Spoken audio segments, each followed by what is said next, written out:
Thanks for making time once again. Welcome to KTN Prime. My name is Jesse Rogers. Joining us on sign language interpretation is Meresha Owiti. We begin tonight's bulletin with a pertinent question. Who's fooling whom?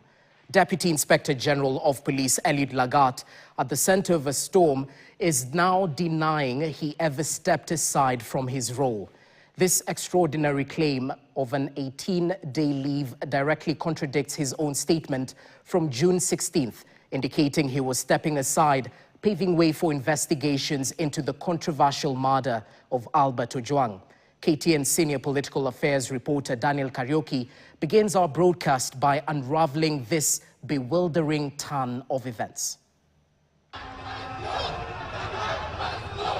In June this year, chaos erupted across Kenya following the tragic death of blogger Albert Ojwang. Ojwang's death, shortly after his arrest for publishing corruption allegations against Deputy Inspector General of Police Eliud Lagat, ignited national outrage and fueled widespread calls for Lagat's resignation.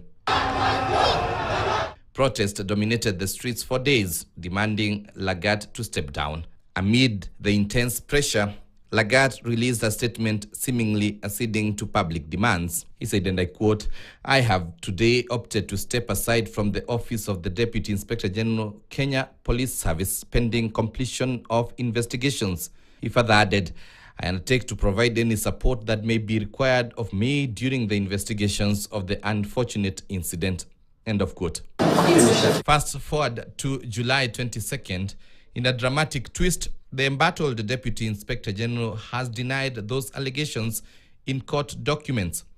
In a case seeking his removal from office, Lagat claims he was merely on an 18-day leave and has not appointed a successor, contrary to the Constitution or any written law. He says, and I quote, "On June 16, 2025, I formally applied for temporarily administrative leave from office in light of the ongoing investigations surrounding the unfortunate death of Albert Omondi Ojwang, which had attracted significant public concern and speculation." To the surprise of many, Inspector General of Police Douglas Kanja reportedly approved this leave, with copies of the application and approval attached to the court documents.